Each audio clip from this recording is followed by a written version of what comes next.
तीर्थ यात्रा मेरे संग रह कर, करो यज्ञ व्रत दान साथी समझ कर।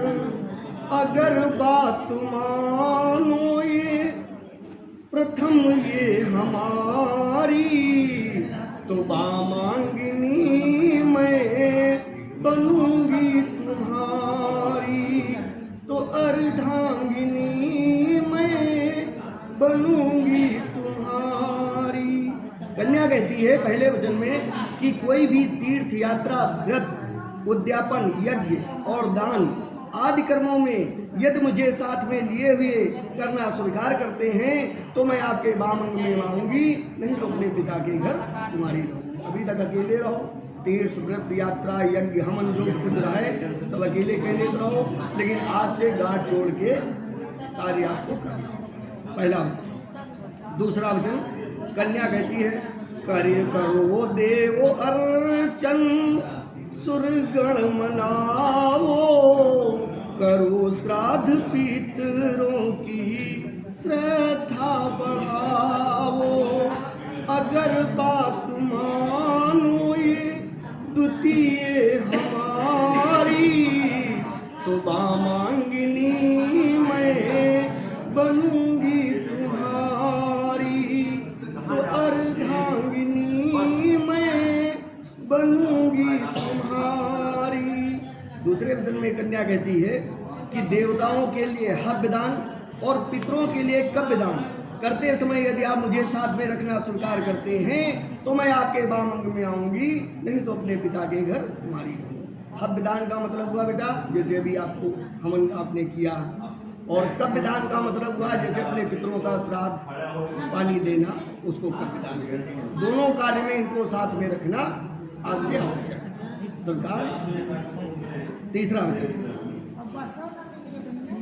विवर्जन करो तुम, परिश्रम करो तुम, धनार्जन करो तुम।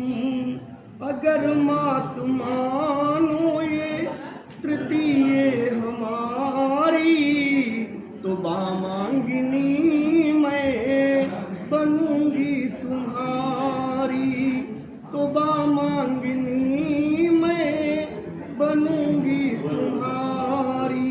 तीसरे वचन में कन्या कहती है कि परिवार और गौ आदि सभी पशुओं का पालन पोषण करना, मेरे अधीन रखना, यदि आप स्वीकार करें तो मैं आपके बामंग में आऊंगी, नहीं तो अपने पिता के घर तुम्हारी रहूंगी। स्वीकार। चौथा वचन कन्या कहती है धन धान अर्जन गिरिस्ती संभालो, समार्जन करो तुम।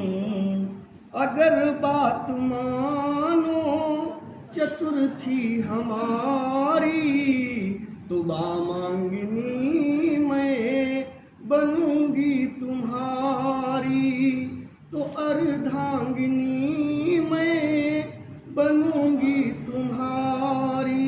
चौथे वचन में कन्या कहती है कि अन्न तथा धन आदि जो कुछ घर में आवे उसका सबको संचित रखना और मेरी सलाह से उचित रूप खर्च करना, यदि आप स्वीकार करते हैं तो मैं आपके बामंग में आऊंगी, नहीं तो अपने पिता के घर। ठीक है। पांचवा वचन कन्या कहती है देवालय बनाओ यकूप बनाओ, श्रद्धा सहित तो पुरुषार्थ कमाओ। अगर बात मानो पंचम हमारी, तो बामांगिनी मैं बनूंगी तुम्हारी, तो अर्धांगिनी मैं बनूंगी तुम्हारी। पांचवें वचन में कन्या कहती है कि यदि आप मंदिर बाग तालाब कुआं या बावली आदि तैयार करवावे तो उनके प्रतिष्ठा पूजन आदि कर्मों भी साथ रखना मुझे स्वीकार करते हैं तो मैं आपके बामंग में आऊंगी, नहीं तो अपने पिता के घर स्वीकार। छठा वचन कन्या कहती है घर में रहूं या, बड़े गौर से सुनिएगा बाबू, घर में रहूं या सभा में रहूं मैं, स्त्रियों पर को मान स्वधर्मी बनो तुम, अगर बात मानो ये कस्टम हमारी, तो वामांगिनी मैं बनूंगी तुम्हारी, तो अर्धांगिनी मैं बनूंगी तुम्हारी।